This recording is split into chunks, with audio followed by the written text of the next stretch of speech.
Diviro Maniga Dutia talk ma Diviro the mind as level of mind. Diviro ma shide levels here awareness. Piambiro a champion bona awareness that the munagin theme now conscious ma shi nagin that he tami jimbona now subconscious mati to the pinny eight mama preconscious she may unconscious she may preconscious tema she de ya meaning in silence ne pian polo yare dajamlu retreat ma silence the yeji sort the check a dajang parabono now to check unconscious tegaro silence ne tolu miabu to a pale diviro Pogama Jongin Jongma Badam da Pile era ne got the tabo go a tea shibo the tea shibo erago mania at the Viro Tausuge Dini mania Piotare Daimona action go twatching at the Viro Ponidia Usanga Resera the Viro Aishinga Belu Chini Machine the Ambono Coco Sisiame Aishingale area random hope no koye area time ma pyo chenale mature action de shi me ta khale immature action de shi me era ko ti aung bo lop phung lu de no era ma action so yinနှစ်မျိုးရှိရပေါ့ reaction and proaction တပီတော့တီးပြီးသားပါဒါပေမဲ့ပြန်သတိရအောင်လို့ reaction မှာတော့အဖြစ်သဘောဆောင်တဲ့အပြုအမူနဲ့တုံ့ပြန်တယ်တခါတည်းမျက်နှာတင်းပလိုက်တာတို့ဒါဥပမာပြောတာပါဒီအဖြစ်သဘောဆောင်တဲ့ဟိုဟာပေါ့တုံ့ပြန်ခြင်းမျိုးပေါ့and now proaction မှာတော့အပြုသဘောဆောင်တဲ့အပြုအမူနဲ့တုံ့ပြန်တယ်အဲ့တော့ပြုံးပြပြီးတော့အမြဲတမ်းဒီအပြုသဘောဆောင်တဲ့တုံ့ပြန်မှုပေါ့အဲ့ဒီမှာဒီ reaction ကဒီအဖြစ်သဘောဆောင်တဲ့အပြုအမူနဲ့တုံ့ပြန်ခြင်းကအဲ့ဒါဒီ immatureလို့ခေါ်တယ်မရင်ကျက်တဲ့နေရာပေါ့ and now proaction ကြတော့သူကအပြုသဘောဆောင်တဲ့အပြုအမူနဲ့တုံ့ပြန်တယ်အဲ့ဒါကြတော့ mature ရင်ကျက်တာတပည့်တော်ကိုဘယ်နေရာတော့ငါမရင်ကျက်တဲ့အသွင်ရောက်သွားတယ်ဘယ်နေရာတော့ရင်ကျက်တဲ့အသွင်ကိုသိရမှာပေါ့နော်အဲ့တော့ဒီ reaction ကို proaction ကိုစချင်း situation တစ်ခုနဲ့ကြုံတာပေါ့ဥပမာပဲဒါနားလည်အောင်ပြောမယ်ဆိုရုံးမှာရုံးဝန်တန်းတယောက်ကရုံးအုပ်ကြီးပေါ့စိတ်ရှုပ်စရာတွေနဲ့တွေးပြီးတော့ရုံးဝန်တန်းတွေပညာပြတာနဲ့ကြုံနေရတဲ့အချိန်မှာဒေါ်တွေကံပြီးတော့အိမ်ကိုပြန်ရောက်လာတယ်အိမ်ပြန်ရောက်လာတဲ့အချိန်ကျတော့တအိမ်လုံးပတ်စီခါနေတာပဲကလေးတွေကကစားထားတာအယုတ်တွေဟိုပြန်တီးပြန်အိမ်ထဲမှာအဲ့လိုကြုံတဲ့ situation ပေါ့အဲ့လိုမျိုး situation ကြုံပြီးတော့အိမ်ထဲပြန်လာတဲ့အချိန်မှာ reaction တမှာ immature မရင်ကျက်တဲ့သူကလည်း feeling ရှိတယ်ရုံးကလည်းဖြစ်လာပါတယ်ဆိုအိမ်ရောက်တော့လည်းပတ်စီကျဲလို့ဒီတိုင်းပဲ proaction တမှာဒီ mature ဖြစ်နေတဲ့ကဏ္ဍမှာလည်း feeling ရှိတယ်ပတ်စီခတ်နေတာပဲရုံးကလည်းပြဿနာတွေနဲ့ဆိုပြဿနာတစ်ခုပြီးတစ်ခုလာတယ်လို့ပေါ့နော်အဲ့ဒီမှာ feeling ဖြစ်တဲ့အချိန်မှာကွာခြားတာကဒီ proaction တမှာ immature မရင်ကျက်တဲ့သူကတော့ तू က no thinking ဘာမှမတွေးဘူး तू စိတ်ထဲရှိတဲ့အတိုင်း तू ပွက်လောရိုက်ပလိုက်တာဒါပေမဲ့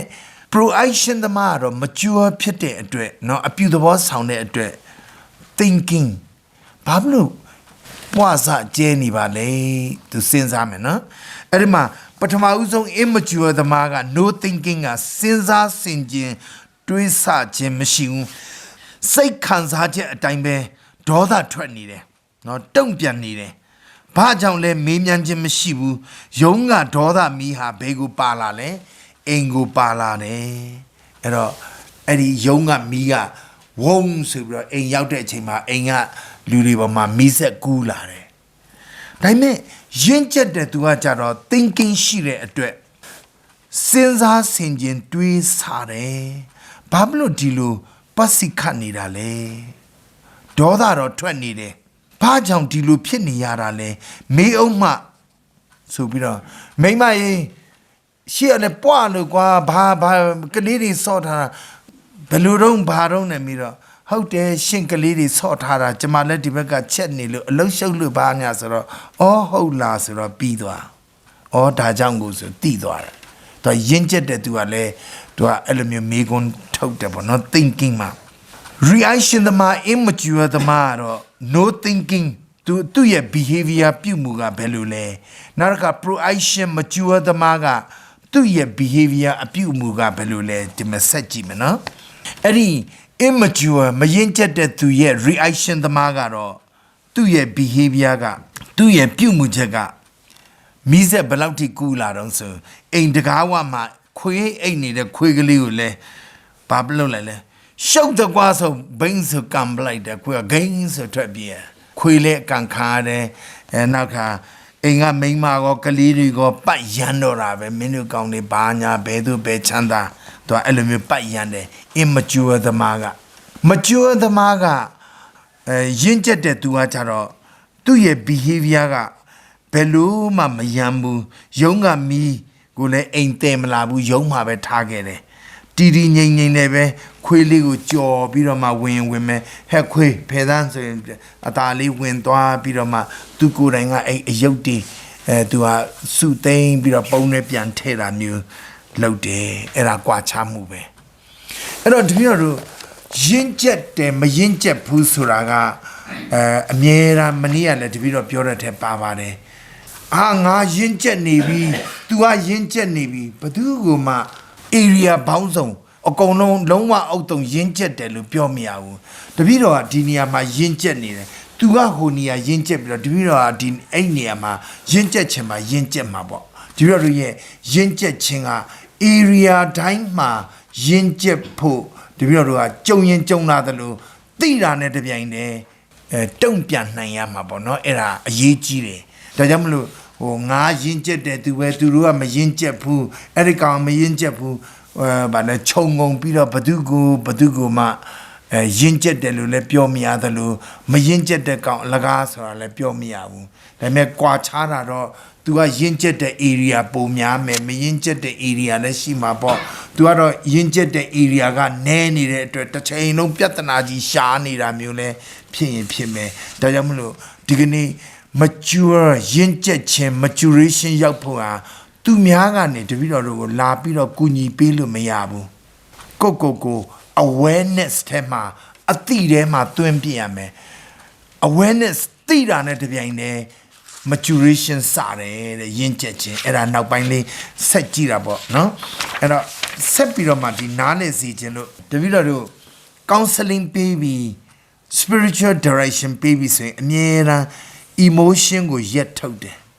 အဲ့ဒီမှာ emotion ကအဲ့ဒီမှာ desire ကဘယ်လိုလဲဆိုတာကိုသိလာအောင်ဒါရက်ထုတ်ပေးတာပေါ့နော်ဒါကြောင့်မလို့ဒီတပည့်တော်တို့ရင့်ကျက်ခြင်းမရင့်ကျက်ခြင်းဆိုတဲ့နေရာမှာ desire ကအခရာကျနေတယ်ကိုလှုပ်ချင်တဲ့ဆန္ဒ desire အာသာဆန္ဒပေါ့နော်အဲ့ဒါ emotional desire နဲ့rational desire နော်ကိုရောအကုန်သိပြီးသားပါ rational desire တော့ mature ပဲဟုတ်တယ်မလား RD emotional desire တော့စိတ်လိုက်မှန်ပါကြီးလှုပ်နေတဲ့အတွက်ဒီဗာလဲ ED ကြတော့ immature ဒါတပည့်တော် philosophy သင်ကြတဲ့ကတော့သိပြီးသားပါเนาะဒါပေမဲ့ဒီကနေ့ပြန်ပြီးတော့ကိုရှင်ကိုစစ်ဆေးတဲ့နေရာမှာသိအောင်လို့ပေါ့နော်ပြန်သတိရအောင်လို့ immature person က emotional desire အမြဲတမ်းစိတ်แท้ရှိတာထလုံတာပဲ mature person ကတော့အမြဲတမ်းသူကစဉ်းစားဆင်ခြင်ပြီးမှလုပ်တယ်အဲ့တော့မနေ့ကပထမအချိန်မှာမိမိသွားသောလမ်းကိုဆင်ခြင်သောသူစာ reflective person ကိုတပည့်တော်ပြောတာအဲ့ဒါကိုရောက်စေခြင်းလို့ဒီကိုဆွဲတာเนาะအဲ့တော့ immature desire တို့တွေထဲမှာ immature desire ကိုနောက် mature desire ကိုနှစ်ခုစလုံးရှိတယ်ဘယ်သူမှလက်ညှိုးထိုးလို့မရဘူးကိုယ့်အနေကိုသိအောင်လို့ဒါတပည့်တော်ဒီနေ့ပြောနေတာအဲ့ဒီတပည့်တော်ထဲမှာရှိနေတဲ့ immature desire တွေက minus behavior လို့ခေါ်တယ်အနှုတ်သဘောဆောင်တဲ့ပြုမှုချက်တွေပေါ့နော်mature person ထဲမှာရှိတဲ့ behavior ကတော့ plus behavior နော်အပြုသဘောဆောင်တာပေါ့အဲ့ဒီမှာ minus behavior immature person ထဲမှာမကောင်းမှန်းသိရသားနဲ့ငါလှုပ်လိုက်တယ်မကောင်းမှန်းသိတယ်သိကြီးနဲ့လှုပ်တာတချို့ကတော့ပြောလိုက်တယ် temptation မလွန်ဆန်နိုင်လို့ပါလို့ပြောလိုက်မယ်ဒါပေမဲ့အဲ့ဒါက lame excuse ကိုဟာနဲ့ကိုဒီကနေ့မကောင်းမှန်းသိရသားနဲ့လှုပ်လိုက်တာငါဟာ immature ဖြစ်သေးတယ်ဆိုတာဒါပေမဲ့ mature သမားကတော့ plus behavior သမားကတော့မကောင်းမှန်းသိလို့ငါရှောင်တယ်ကောင်းမှန်းသိလို့ငါလှုပ်တယ်ဆိုတော့အဲ့လိုမျိုး plus behavior desire กว่าတယ်လေအဲ့တော့တပည့်တော်တို့မှာရှိတဲ့ desire ကနှစ်ခုစလုံးရှိတယ်တချို့ဟာတွေကငါဘာ desire လဲဒီဘက်ကဘာ desire လဲနော် minus behavior ဒီ immature ဘက်မှာနော် emotional desire ဘက်မှာစိတ်ကလှုပ်ချင်တယ်ငါလှုပ်ချင်ရင်လှုပ်ပစ်လိုက်တာပဲလှုပ်ချင်ရင်လှုပ်ကိုလှုပ်လိုက်ရမှမဲတို့အဲ့လိုမျိုးစားချင်ရင်စားကိုစားလိုက်ရမှဆိုအဲ့လိုမျိုးလှုပ်ချင်လို့လှုပ်ပစ်လိုက်တဲ့ဆန္ဒပေါ့အဲ့ဒါက immature သမား mature သမားကတော့ plus behavior သမားကတော့လှုပ်တင်တာကိုသာလှုပ်ချင်သောဆန္ဒလှုပ်တင်တာကိုသာလှုပ်ချင်သောဆန္ဒဒီပြောတော့ဘုန်းကြီးတွေဆိုတော့သူများအတွက်တကယ်ကိုဥဆောင်တဲ့ servant leadership နော်တပည့်တော်ကဥဆောင်တဲ့နေရာမှာဒါတွေကတပည့်တော်ကသူတို့ထက်ပို့ပြီးတော့ယဉ်ကျက်နေရမှာဖြစ်တယ်အဲ့တော့ minus behavior သမားက childish behavior လို့ခေါ်တယ်ဟိုပေါ့ plus behavior သမားကတော့ adulthood behavior လို့ခေါ်တယ်ဗမာလိုပြောရင်ငစိမ့်တဲ့ဒီပြောတဲ့စကားပေါ့အကောင်ကြည့်ပြီးတော့အလေးချိန်မစီးဘူးဆိုငါကြီးတွေတုံးတစ်ချိန်တာအလေးချိန်မစီးဘူးဆိုသူတို့ပြောတပည့်တော်ကဖုန်ကြီးဖြစ်နေပြီးတော့ဟို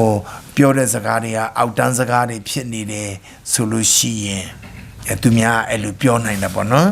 အဲ့တော့လှုပ်တင်သလားမလှုပ်တင်ဘူးလားတပည့်တော်တို့စဉ်းစားဖို့လိုတယ် reflect လုပ်ဖို့လိုတယ်နော်လှုပ်တင်သလားမလှုပ်တင်ဘူးလားအဲ့တော့လှုပ်တဲ့နေရာမှာလည်းမနေ့ကလည်းတပည့်တော်ထဲ့တယ်ပြောခဲ့ပြီး good itself ဒီအများကြီးရှိတယ်နောက်တစ်ခါ bad itself ဒီအများကြီးရှိတယ်တပည့်တော်ရဲ့ဘဝမှာလေကြုံတာ good itself ဒီ bad itself ဒီအများကြီးပဲအဲ့တော့ good itself ကိုပဲရွေးမလား bad itself ကိုပဲရွေးမလား bad itself ဖြစ်တဲ့ good for me ကိုပဲရွေးချယ်မလား the bad itself ဒါပေမဲ့ငါစားကျင်နေတာမတည့်ဘဲနဲ့ကိုစားကျင်နေအဲ့ဒါဆိုရင်ကိုကဘာဖြစ်လဲကိုအခြေအနေက immature ဖြစ်သွားတာပေါ့မတည့်တဲ့အရာဆိုရှောင်ပေါ့အဲ့ဒါမျိုးလေနော်ပြောချင်တာဒါဟိုအစားအသောက်တစ်ခုပါအကျင့်တရားမှလည်းကိုကျင့်တရားမှလည်းအဲ့ဒီတိုင်းပဲဟောပေါ့စိတ်လိုက်မှန်ပါမဟုတ်ဘူးပေါ့နော် bad itself ဖြစ်ပြီးတော့ good for me ကိုပဲရွေးရင်အတ္တဆန်တယ်good for me သူကလည်းသူ bad itself ဖြစ်ကွာငါစားချင်တာစားမှာပဲလှုပ်ပလိုက်မယ်ငါလှုပ်ပလိုက်မယ်အဲ့ဒါကအတ္တဆန်တယ်တချို့ကပြောတယ်ငါတို့ကအချစ်ချမ်းနဲ့တော့တဲ့တကယ်တမ်းချမ်းတာမဟုတ်ဘူးသူများအတွက်မစင်စားတာတခါတည်းစော်ကားခြင်းစော်ကားပလိုက်တာပဲငါချစ်လို့ဆိုပြီးတော့ဟုတ်လဲဟုတ်ဘူးတကယ်အိမ်အောင်ကြတော့လှုပ်တောင်မကြွေးဘူးအဲ့ဒါမျိုးတွေပေါ့အချစ်ချမ်းတယ်ဆိုမျိုးနော်အဲ့တော့ bad itself ဖြစ်ပြီးတော့ good for me ကိုပဲရွေးရင်တပည့်တော်တို့ကအတ္တဆန်တယ်အဲ့တော့ good itself and good for me အမြဲတမ်းဖြစ်ရမယ်တပည့်တော်တို့ကလည်းကောင်းတာပဲရွေးခြင်းတယ်ကောင်းတာပဲလုပ်ခြင်းတယ်အဲ့ဒါအမြဲတမ်းအဲ့ဒီပုံစံမျိုးဖြစ်ဖို့လိုတယ်နော်အဲ့တော့ Sigmund Freud ကသူက past experience ဒီဟာတဲ့မိမိရဲ့ unconscious ထဲမှာအနေထိုင်နေတဲ့အတွက် presence မှာလာပြီးတော့ရိုက်ခတ်တယ်အဲ့လိုရိုက်ခတ်ပြီးဆိုရင်ငါဘာကြောင့်ဖြစ်တာလဲအမှမှတ်ထားရမယ်သူက silence နဲ့ရှာလို့မရဘူး unconscious ထဲမှာအနေထိုင်နေတဲ့ငယ်ငယ်က0 to 7ကလေးဘဝငါတက်ခဲ့တဲ့ပြဿနာကအဲ့ဒီ unconscious ထဲမှာအနေထိုင်နေတဲ့အတွက်ကြုံတဲ့အချိန်ကျမှတိုက်ဆိုင်မှုရှိတဲ့အချိန်ကျမှပေါ်လာတာအဲ့ဒါကိုတပည့်တော်တို့ကမှတ်ထားဖို့လိုတယ်မှတ်ပြီးတော့မှကိုက overcome လုပ်ရမှာလေနော်အဲ့တော့ present မှာလာလာပြီးတော့ရိုက်ခတ်တဲ့အတွက်ပြဿနာတက်တာတို့ဘာတို့အဲ့ဒါကြောင့် counseling ဝင်ရတယ် spiritual direction ဝင်ရတယ်ဆိုအဲ့ဒါပေါ့နော်အဲ့ဒါဘာလဲဆိုလို့ရှိရင်အဲ့ဒါကိုအင်္ဂလိပ်လိုပြောတာသူကိုထဲမှာအဲ့တိုက်ဆိုင်မှုရှိချင်မှာဘွက်ခနဲ့ပေါ်လာတာအဲ့ဒါ defense mechanism မိမိကိုယ်ကိုကာကွယ်မှုပြုတဲ့အပြုမှုတွေဆောင်ရွက်လာခြင်းဖြစ်တာအဲ့ကြမှာငါဘာကြောင့်ဒါလုပ်တာလဲဘာကြောင့်လဲအဲ့ဒါတပည့်တော်တို့ထဲမှာ childhood problem ကိုကြုံရင်ကြုံတယ်လို့ကိုဟာနဲ့ကိုတတိထားရမယ်သူများထားပြီးလို့မရဘူးเนาะကိုကုသရမှာเนาะ self healing ပေါ့အဲ့ဒါမျိုးရောက်ရမှာเนาะ experience ကဘယ်ကရတယ်လဲเนาะအတွေ့အကြုံတွေကဘယ်ကရတယ်လဲကြားဆရာမြင်ဆရာသင်ဆရာတွေပေါ့เนาะ hearing seeing learning ပေါ့အဲ့ဒါဘယ်ကာလလဲ0 to 7ကလေးဘဝမှာတပည့်တော်တို့ကြားခဲ့တဲ့မြင်ခဲ့တဲ့သင်ခဲ့တဲ့အတိုင်းပြန်လဲတုံ့ပြန်တာ0 to 7ဆိုတာသတိသားဘဝကလေးပါတာနော်ဒါကြောင့်မလို့အခုလင်မယားတချို့ဆိုရင်ဘာလုပ်လဲသူမိန်းမကိုဝင်နာလေးကပ်ပြီးတော့ဒယ်ဒီချစ်တယ်နော်သူတို့ဆရာဝန်ပြထားတာယောက်ျားလေးဆိုရင်တတဒယ်ဒီချစ်တယ်နော်ဆိုရင်ဘိုက်ကိုနန်းနာတွေပါတော့သူတို့အခုလှုပ်လာတာတွေအများကြီးပဲအိမ်အောင်တဲ့လောကမှာလေကလေးတွေကငယ်ကလေးအချစ်ခံတာတချို့ကြတော့လေဗာလဲကလေးတွေကမေဖြစ်တဲ့သူကမလူချင်ဘူးလေကလေးပြက်ကြအောင်ဟိုလိုခုံဒီလိုခုံကျိုးခုံဘာညာကလေးပြောင်းလှုပ်တယ်ဆိုတာကလေးရဲ့တည်တယ်အဲ့ဒါတွေက0 to 7ပြဿနာတွေကြီးလာတဲ့အချိန်မှာအဲ့ဒါတွေဒါကြောင့်မလို့မိဘနှစ်ပါးကသားသမီးပေါ်မှာတော့ train လုပ်ရတဲ့နေရာမှာအရန်အရေးကြီးတယ်ဆိုတာကိုသူတို့ခေါင်းထဲရှိဖို့လဲကိုတော်တို့နှူးစော်ရမှာပေါ့နော်ကိုယ့်အတွက်ကိုတည်တယ်လို့ဟိုပေါ့သူများကို guideline လမ်းညွှန်ချက်ပေးဖို့လိုတယ်ဆိုတာကိုလည်းသူရအဲ့တော့ကလေးဘဝမှာသူဘာမှမမြင်ခဲ့ရရင်သူဘာမှမသိခဲ့ရရင်မြင်လို့ကြားလို့သင်ယူခဲ့လို့နောက်မှသိတာကလေးဘဝမှာဘာမှမသိဘူးပြောမယ်ဆိုလို့ရှိရင်လေနောက်ပိုင်းမှာအဲ့ဒီကလေးဘဝမှာပဲမြင်လို့ကြားလို့သိတာရိုးရိုးရှင်းရှင်းလေးနဲ့ဥပမာပြောရင်အရက်လို့တယောက်ယောက်ကပြောလိုက်ရင်ကြားတာနဲ့တချို့မူးနေပြီတဲ့နော်နောက်တချို့ကြလဲတရီယိုးနေပြီတဲ့ပြန်စစ်လိုက်တဲ့အချိန်မှာငယ်ငယ်တုန်းကအရက်အကျွင်းကြံလေးတွေအဖေတောက်တဲ့ခွက်ရက်ထားတာအဲ့ဒီအရသာတည်တာအဲ့ဒါတကယ်ဖြစ်တယ်နော်တပည့်တော်တို့လည်းဖြစ်တယ်အခုဘုန်းကြီးဖြစ်တဲ့အချိန်မှာဗမာဒီကြားထဲမှာသာသနာပြုရတော့ဒီခေါင်ရည်တို့ထရီကားပေါ့နော်အထူးသဖြင့်ထရီကျိုးမဟုတ်ဘူးအဲ့ဒါတွေကတောက်ရင်သူတို့အတွက် great scandal သူတို့ကငါတို့ဗုဒ္ဓဘုန်းကြီးတွေကမှကြည်စမ်းအရက်မတောက်ဘူးဘာညာတို့ဟာပေါ့မင်းတို့ဘီရင်ကြီးဘုန်းကြီးတွေကပညာရာတတ်တာငါတို့လူမကျင့်ဘူးလို့ဘာလို့ပြောတယ်မှန်ပါတယ်တချို့ဟာလေးတွေနော်အဲ့ဒါကြောင့်မလို့တပည့်တော်တို့ကဟိုစိန်ပေါကသူ့ရဲ့ဩဝါဒစာထဲမှာပြောတယ်လေ scandal ဖြစ်သွားနိုင်တဲ့အရာတွေကိုစားလို့ရပြီမဲ့ရှောင်ရတာပေါ့နော် for the sake of Jesus ကိုချိုးကြံချုပ်တီးရတာတွေအဲ့ဒါမျိုးတွေလောက်ရတယ်ဥပမာပဲတပည့်တော်တို့ဆိုရင်ငယ်ကနှခမ်းကွဲပြီဆိုအမေကခေါင်ပတ်ပဲကျွေးရလေအဲ့တော့ခေါင်ရည်ကကြိုက်တယ်ဒါပေမဲ့ scandal ဖြစ်နေတော့ decision ကဒီသာသနာပြု for other sake ပေါ့နော် for the sake of Jesus ဒီဟိုအတွက်ဆိုတော့ကိုအလုပ်ဖြစ်ဖို့အတွက်ဗမာတော်ထဲမှာသာသနာပြုတဲ့အချိန်မှာထရီကားတွေမတောက်ရဲဘူး Father မောင်ဆန်းပြောဘူးလေနေပဲပြန်လာတဲ့အချိန်ကျတော့ထရဲတဲ့ကနေထရဲဘက်ကိုထရီကားဝယ်မလို့ဝင်သွားတော့အထဲထဲကနေပြီးတော့မှဘာသာတွင်နေဖုံဆို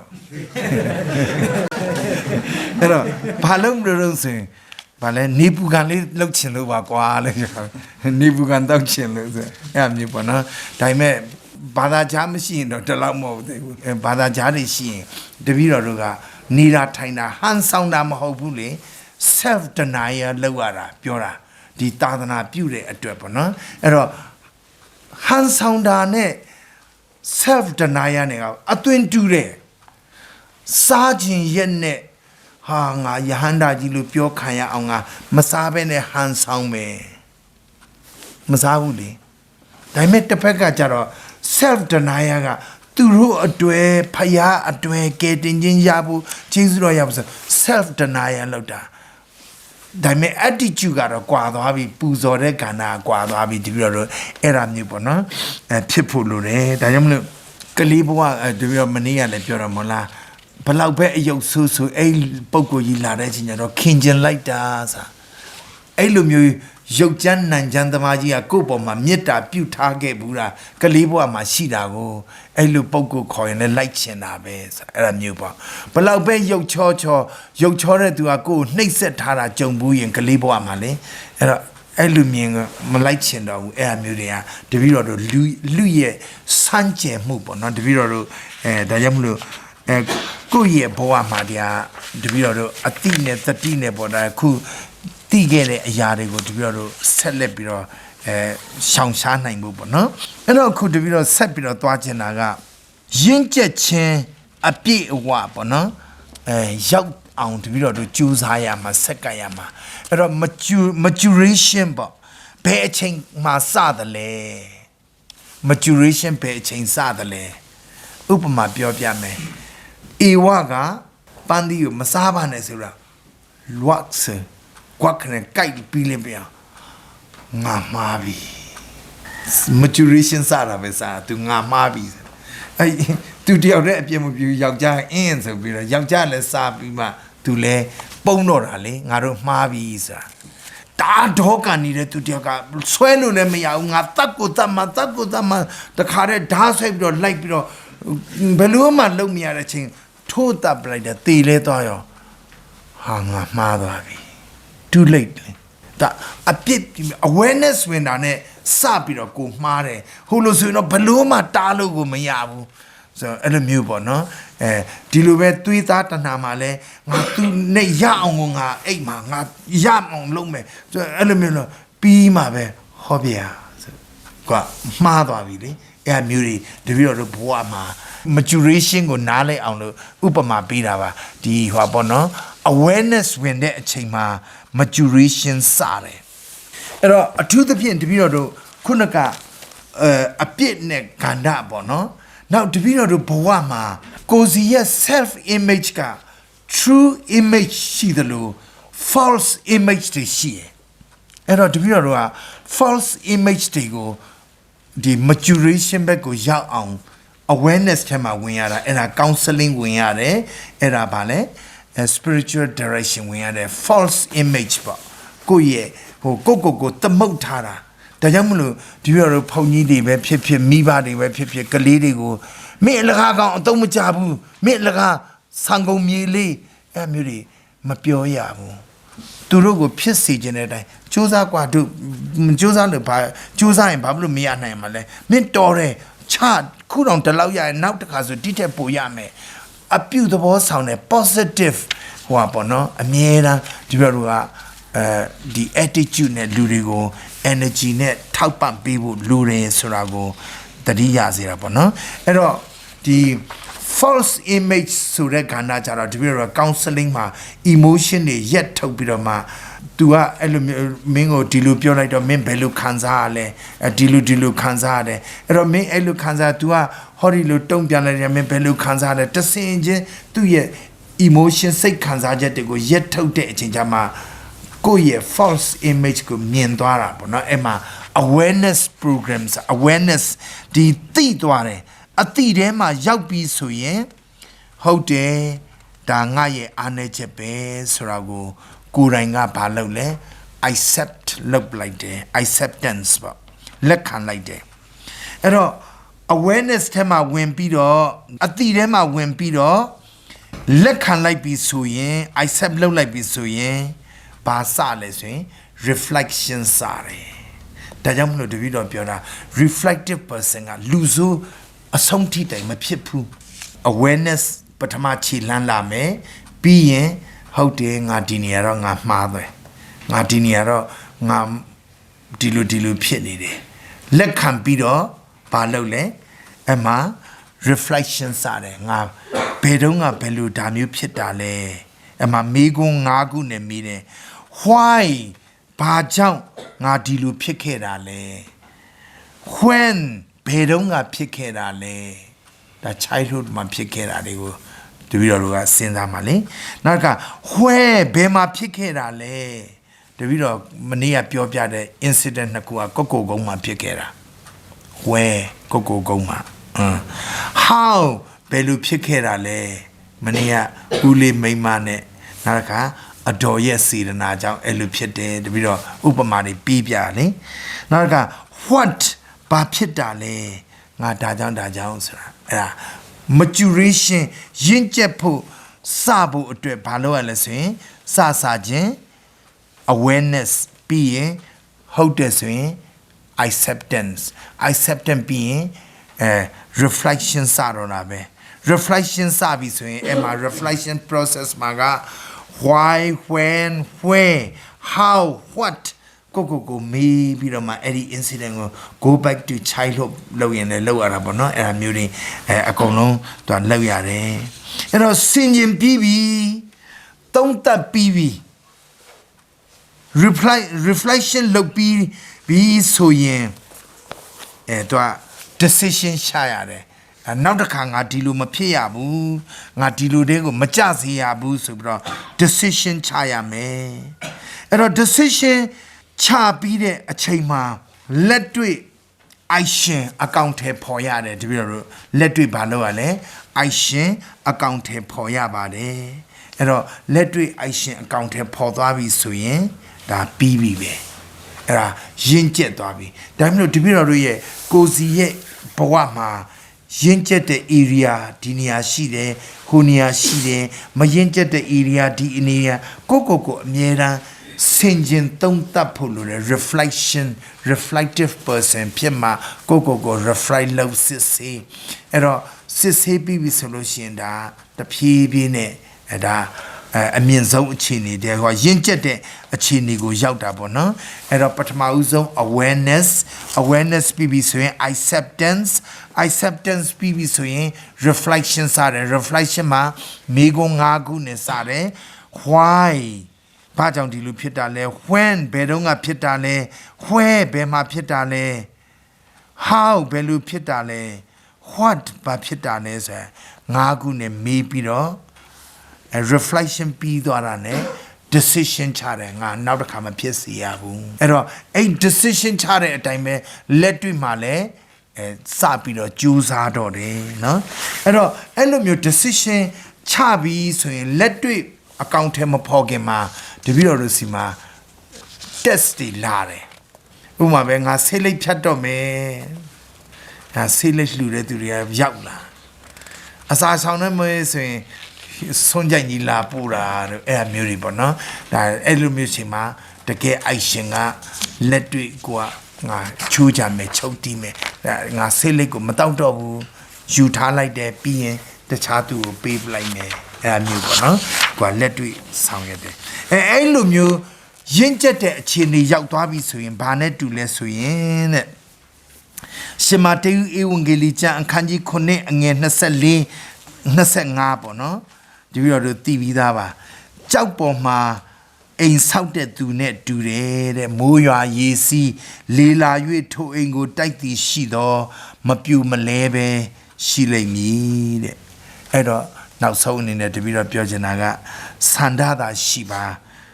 Juzai and Pila Mava. No, Sandabe Shibu Lure, no? Edo da dignity video di Gandago. Pure Pia Jimbo, no? Edema, the Viro Young Le Jinga, the same Piambiro Toya Maga, a mere value oriented. Guatambu Tare at Yaboma, a chigan, people lure value oriented, no? A chiganga baleswing, Mieran di Santamburigo, Chitaya, Kayame, and the Viro Guzie Boama, no? A sin. Don't send the let a man nearly pure like me that a chain in a shears. Compliance already. The bomb you no compliant. Emma compliant is change a person makes in order to obtain some external rewards or avoid some punishment control by the person in authority or by the group. အဲ့ဒီမှာ compliance စီမရမှာကြောက်လို့ဆံမရမှာကြောက်လို့ငါလောက်တာသူ့ရဲ့ဒီအပေါ်ယံပြောင်းလဲခြင်းတွေက outwards acceptance အပြင်ပန်းတွေကြောင့်သူပြောင်းလဲနေတာ external source role ပေါ့ပြောမယ်ဆိုရင်ဒီပြီးတော့ minor မှာနေတော့father စီဦးရှိပြီဆိုရင်ဒီပြီးတော့ကြိုးစားတာပြင်တာပေါ့နော်သူ recollection မန်လေးဆင်းသွားပြီဆိုလို့ရှိရင်ဒီပြီးတော့ကြောင်းမရှိတော့ဘူးဆိုတော့ကြွက်တွေကတောင်းချမ်းနေဆိုအဲ့လိုမျိုးဟိုပေါ့ပြောချင်တာဒါ outwards acceptance ဘုန်းကြီးရှိရင်ငြိမ်မယ်မရှိရင်မငြိမ်တော့ဘူးကြောက်ရမယ်လူရှိရင်ငြိမ်မယ်မကြောက်ရတော့ဘူးဆိုလို့ရှိရင်မငြိမ်တော့ဘူးသူက external source လို့အပြင်ပန်းကိုကြည့်ပြီးတော့ငြိမ်ခြင်းပြုခြင်းပေါ့နော်တပည့်တော်တို့ဘဝမှာအဲ့ဒါမျိုးတွေလည်းကြုံခဲ့ပြီးဖြတ်သန်းခဲ့ပြီးနောက်တစ်ခါ identification အဲ့ဒါဘာလဲဆိုရင်သူများကိုကြည့်ပြီးတော့သူတို့ကဒီလိုလုပ်လို့နာမည်ကြီးဆိုငါလည်းဒီလိုလုပ်မယ်ဘုန်းကြီးဖြစ်ခါစားတယောက်တပည့်တော်သူ့ကိုအကြံပေးဦးတယ်ရှေ့ကဘုန်းကြီးက तू ကဘာလုပ်လဲဆိုရင်ဟိုပါပေါ့ဆယ်တန်းကျောင်းသူကျောင်းသားတွေကိုစာသင်ပေးလို့တနာမည်ကြီးတာလေငါလည်းအဲ့လိုနာမည်ကြီးအောင်စာသင်မယ်ဆို तू ကအဲ့ဒီ role မှာ तू အဲ့ဒီ gift သူ့မှာမရှိဘူးလေ तू ရှိတဲ့ role က gift ကဒါကိုတော့အဲ့ဒါဆောင်ရွက်သူများသူတို့အချီနေနဲ့ तू ဆောင်ရွက်သွားတာသူများကဒါလုပ်လို့ငါလည်းလိုက်လုပ်မယ်ဆိုရဲအဲ့ဒါမျိုးပေါ့နော်အဲ့ဒါ external source role ပဲဒါပေမဲ့ inner acceptance ပေါ့နော်ပြောချင်တာကတော့လူတွေတိုးတက်ဖို့တော့ तू ကရည်စူးပါတယ်ဒါပေမဲ့သူများလှုပ်တဲ့ကဏ္ဍပဲ external source role ကိုပဲကြည်တာတကယ်တမ်းဒါတွေလည်းတပြည့်တော့ဘဝမှာအများကြီးရှိခဲ့တယ်ဟိုတချို့လူငယ်လေးတွေဆိုရင်မင်းသားတွေကသပင်ဒါမျိုးခွဲလို့ငါလည်းဒီလိုခွဲမယ်ဒါ external source role ပေါ့ဒါတော့ပြောင်းလဲခြင်းမရှိဘူး now inner acceptance တော့ဖြစ်တာပေါ့တကယ်တမ်းတပြည့်တော့ဘဝမှာနှစ်ကာ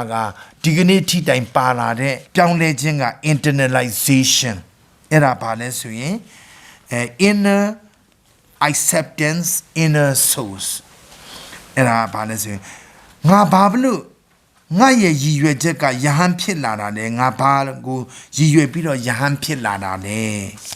ငါဘာအတွက်ယဟန်ဖြစ်ချင်တာလဲဖယားအတွက်ငါဘဝကိုဆက်ကပ်တယ်သူတကာများအတွက်ငါဘဝကိုဆက်ကပ်တယ်ငါရဲ့ goal ပန်းတိုင်ဟာတီလျက်နေတယ်ပျောက်မသွားဘူးဘာလို့ဆိုကိုယ့်ရဲ့ယဟန်ဖြစ်ချင်တဲ့ရည်ရွယ်ချက်ကဘာလဲနော်ကိုဆက်ကပ်တာအဲ့ဒီမှာတပည့်တော်တို့ရဲ့ဒီဆက်ကပ်မှုမှာ inner acceptance inner source ဖြစ်တယ်ဒါပေမဲ့တပည့်တော်တို့ရဲ့ဒီယဟန်ဘဝဟာလေ others center ဖြစ်ဖို့လိုတယ်အခြားသူတွေကြောင့်သူတို့ရဲ့အကျိုးအတွက်ဆိုပြီးတော့ other center နော်အသက်တာဟာအရေးကြီးတယ်အများအတွက်ဘဝကိုဆက်ကပ်ထားခြင်းဖြစ်ဖို့လိုတယ်နော်အမှ prayer life မရှိရင်လည်းမဖြစ်ဘူး prayer life ကတော့အဓိကတော့ချက်ပေါ့ inner acceptance ဖြစ်တယ် inner source ဖြစ်တယ်မနေ့ကတပည့်တော်ကြည့်ခဲ့သလိုဘာလဲ mortification ဆိုတဲ့အချက်လည်းတပည့်တော်ဘဝမှာလိုအပ်တယ်ပေါ့နော်အဲ့တော့ဒီအချက်မှာ prayer is seen as essential part of my life ပေါ့နော်အဲ့တော့ဒီနေရာမှာတချို့တွေကရှိတယ်ဖိလစ်ပိုင်မှာပေါ့တပည့်တော်တွေ့ခဲ့တဲ့ဟာသူကဘုန်းကြီးဘာလို့လှုပ်တုံးဆိုသူအမေကဘုန်းကြီးဖြစ်စေချင်တာ哦အဲ့တော့အမေကြောင့်သူဘုန်းကြီးလှုပ်တာအမေလည်းတည်ရောသူတကားရဲ့သမီးကိုသူယူပလိုက်တယ်ဟဲ့ဘာလို့ဘယ်လိုတော့တကားပေးစားလို့လားဟုတ်ဘူးလေတဲ့ငါဘုန်းကြီးဖြစ်တာအမေကဘုန်းကြီးဖြစ်စေချင်တယ်ဆိုတော့အမေစန္ဒာငါဖြည့်ပြီးပြီတဲ့ဒါကြောင့်မလို့အမေတည်တော့ငါအခုငါလူထွက်ပလိုက်ပြီပေါ့ဒါ others centers လူအများကိုပဲအခြေခံဖို့လိုတယ်တယောက်တော့သူအတွက်ဘုံကြီးမလုံးနဲ့တယောက်တော့သူအတွက်ဒီဆောင်ရွက်ခြင်းမျိုးမဟုတ်ဘူးပေါ့နော်ဆရာတော်အတွက်ဟိုတယောက်အတွက်မဟုတ်ဘူးတို့ diocese အတွက်တို့ဘုံကြီးတွေအတွက်တို့သာသနာအတွက်ဆိုတာ others center တပည့်တော်တွေရဲ့စိတ်ထဲမှာအဲ့လိုမျိုး other center ဆိုတဲ့စိတ်ထားစိတ်ဓာတ်ရှိတယ်ဆိုလို့ရှိရင်ဆောင်ရွက်တဲ့ကဏ္ဍမှာရှင်သန်တဲ့ကဏ္ဍမှာဒါအများကြီးအကျိုးဖြစ်ထွန်းမယ်เนาะအဲ့တော့နောက်ဆုံးအနေနဲ့စကားလေးတစ်ခွန်းလေးပြောလိုက်ချင်တာကတော့မနေ့ကအဆက်ပေါ့တပည့်တော်တို့ဘဝမှာသတိထားရမယ့်အချက် others hate our God because of us ကိုရီးရဲ့အပြုမှုရိုင်းပြမှုကြောင့်တခြားလူတွေကကိုယ်ဘာသာသာသနာကိုမုန်းနေဆိုတာမျိုးမဖြစ်စေနဲ့ကိုယ်ဘာသာသာသနာတကယ်ကိုလုံနေတဲ့အောင်မြင်နေလို့မနာလို့မုန်းတာတော့မုန်းမစေအဲ့ဒါတော့ခေါင်းထဲမထည့်နဲ့ကိုအပြုအမူအပြောအဆိုမမှန်တဲ့အတွက်သူများကဒုဖျားကိုမုန်းခြင်းမျိုးတော့မဖြစ်မိစေနဲ့ကိုမှန်လို့ကံလို့